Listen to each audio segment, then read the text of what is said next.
దేవునికే మహిమండి. మీ అందరికీ వందనాలండి. అందరూ చర్చికి వెళ్ళారా? శుక్రవారం కదండి. అందరం కీర్తన గ్రంథం నుంచి 23వ అధ్యాయము మొదటి నుంచి చదువుకుందామండి. నా వీడియోలు చూడండి, లైక్ చేయండి, నచ్చితే కామెంట్ చేయండి. కీర్తన గ్రంథము 23వ అధ్యాయము మొదటి వాక్యం. యెహోవా నా కాపరి, నాకులేమి కలుగదు. పచ్చిక గల చోట్ల ఆయన నన్ను పరుండజేయుచున్నాడు. శాంతికరమైన జలముల యొద్ద ఆయన నన్ను నడిపించుచున్నాడు.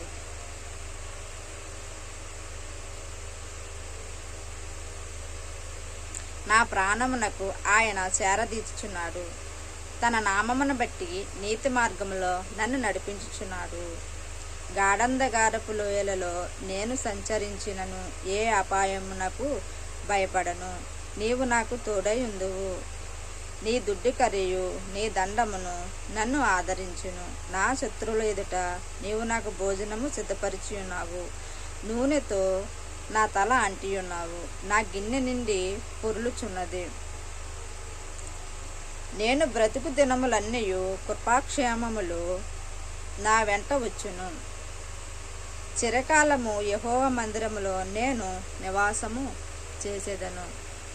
చూడండి, దావీదు భక్తుడు ఏ విధంగా ఆయన్ను వేడుకున్నారో. దేవా,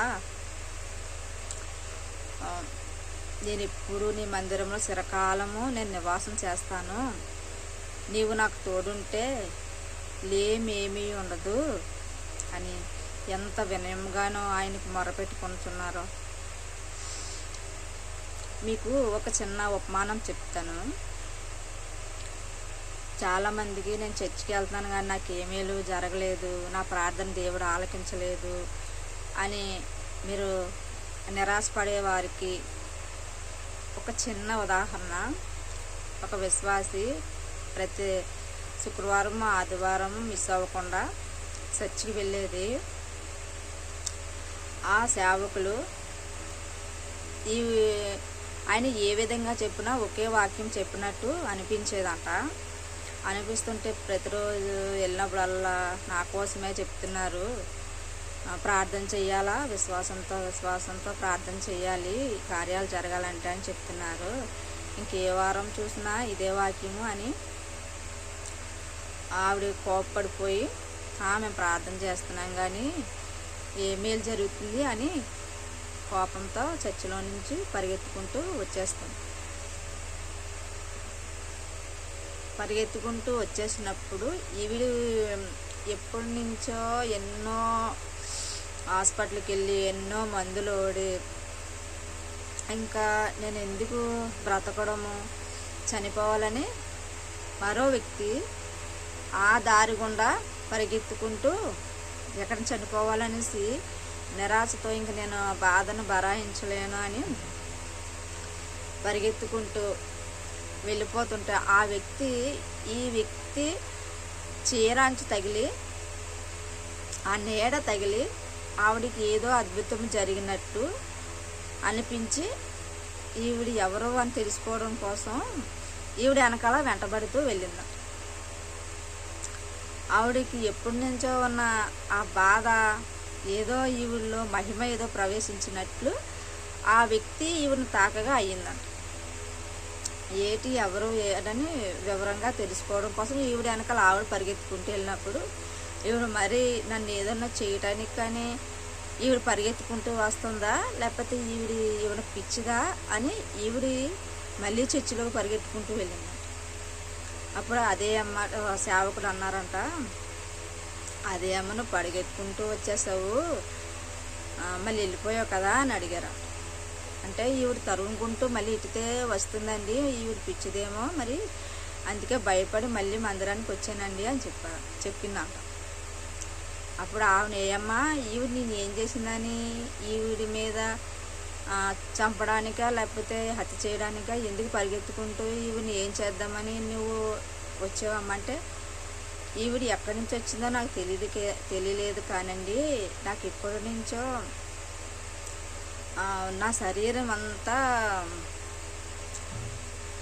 నేను ఏ పని చేయలేను, చాలా బలహీనంగా ఉన్నట్టు ఉంటుంది, నా ఎముకలన్నీ క్షీణించిపోయి నడవలేని స్థితిలో నేను చనిపోవాలని వెళ్తున్నాను. కానీ ఈవిడ నీడ వస్త్రము నన్ను తాకి నాకు ఏదో బలము పొందినట్లు అనిపించింది, ఏదో శక్తి నాలో ప్రవేశించినట్లు అనిపించిందండి.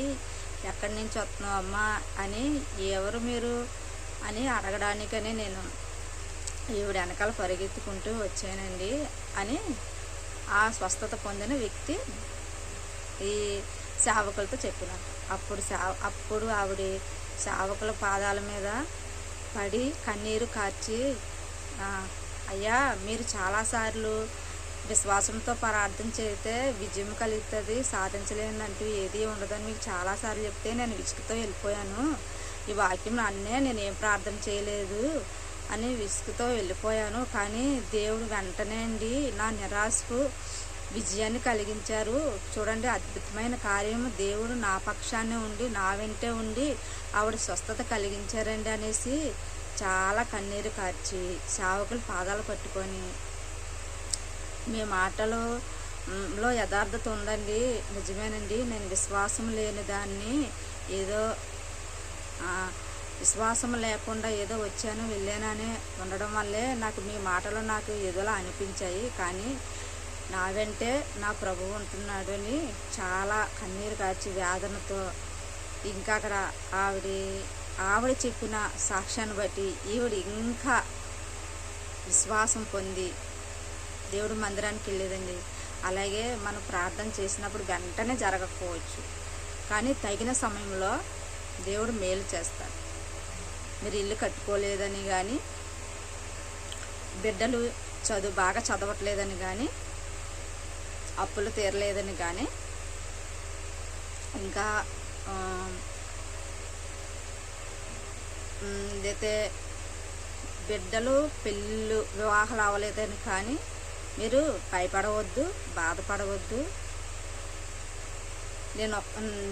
నేను భర్త లేని దాన్ని అని కానీ, నేను ఎలాగ పిల్లలు పోషించాలని కానీ మీరు భయపడవసరం లేదు, బాధపడవసరం లేదు. మీరు నమ్ముకున్న దేవుడే మీకు ఆధారము, నాకు ఆధారమైన దేవుడు మీకు ఆధారంగా ఉంటాడు. నేను ఒక విశ్వాసిగా నేను ఎంత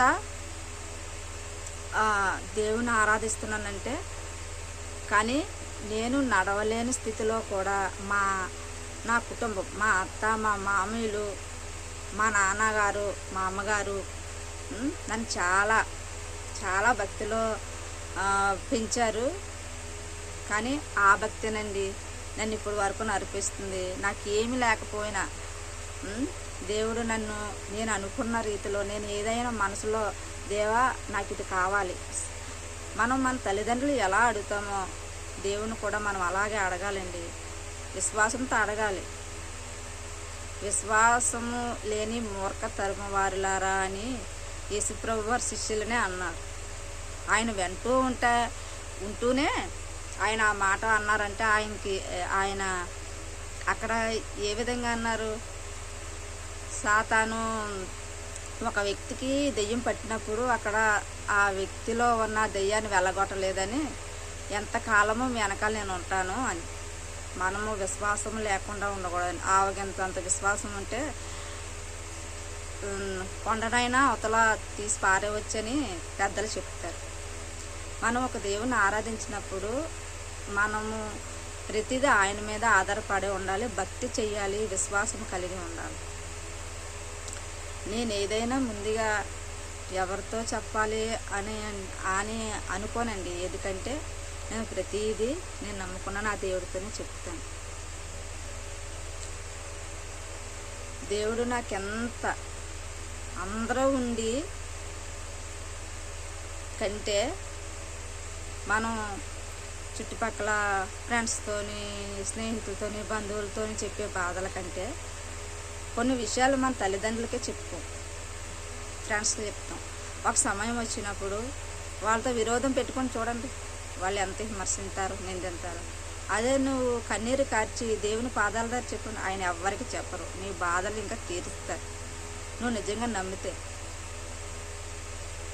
నేను నేను నమ్ముతున్నాను, నేను అవన్నీ అనుభవిస్తున్నాను కనుక మీకు కూడా చెప్తున్నాను. దేవునికే మహిమ.